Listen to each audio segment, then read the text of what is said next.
आज हम करेंगे क्लास 10 सैम्पल पेपर का क्वेश्चन नंबर 2, जिसमें एक एपी दी हुई है 11, 8, 5 and the last number is -55, जिसमें पूछा गया है कि A5 फिफ्थ टर्म कौन सी है। लास्ट टर्म है -55। ये जो फिफ्थ टर्म पूछी गई है वो लास्ट से पूछी गई है, तो लास्ट से पूछे जाने पर जो ये लास्ट वाला नंबर है वो हमारा हो जाएगा A इज़ इक्वल टू -55, और D जब हम इधर से निकाल रहे हैं तो 11 - 8 ये हमारे पास आएगा D इज़ इक्वल टू 3, और N होगा 5 क्योंकि फिफ्थ टर्म पूछी जा रही है। तो फॉर्मूला होता है AN is equal to A plus N minus 1 into D, जहाँ पर AN इज़ इक्वल टू यहाँ हो जाएगा A5, A हो जाएगा -55, N 5 - 1 D 3। अब हम यहाँ पर 5 - 1 लिखेंगे 4, और ये आ गया 3।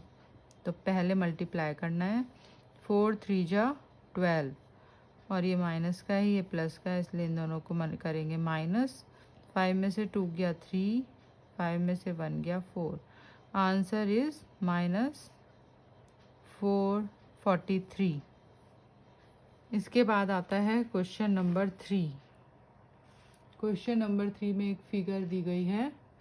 फिगर में दिया गया है दो टेंजेंट स्पर्श रेखा P पॉइंट से एक सर्कल पर। तो टेंजेंट है PQ एंड PR, जिसकी लेंथ गिवन है 7 सेंटीमीटर, और इसके बीच का एंगल दिया है यहाँ पर 60 डिग्री। पूछा है कि QR कितना है। इसके लिए हम क्या करेंगे, हम ये दो एंगल जो है इनको इसको लेंगे। कैसे लेंगे, ये 7 सेंटीमीटर है, ये भी 7 सेंटीमीटर है, क्योंकि ये तो दोनों से टेंजेंट्स हैं ये इक्वल है। क्यों? क्योंकि ये बाहर एक पॉइंट है सर्कल से, और अगर किसी बाहर एक ही पॉइंट से सर्कल पर दो टेंजेंट्स डाले जाएं तो वो दोनों इक्वल होते हैं। ये एक थ्योरम है, इसलिए दोनों इक्वल हो जाती हैं। PQ is equal to PR, और ये हो जाता है हमारा 7 सेंटीमीटर। अब उसके बाद हम क्या करेंगे, यहाँ से हमें पता चला कि ये जो ट्रायंगल है ये कैसा हो गया, आइसोसेलेस। दो साइड्स इक्वल हैं तो दो एंगल भी इक्वल होंगे, यानी कि PQR is equal to PRQ।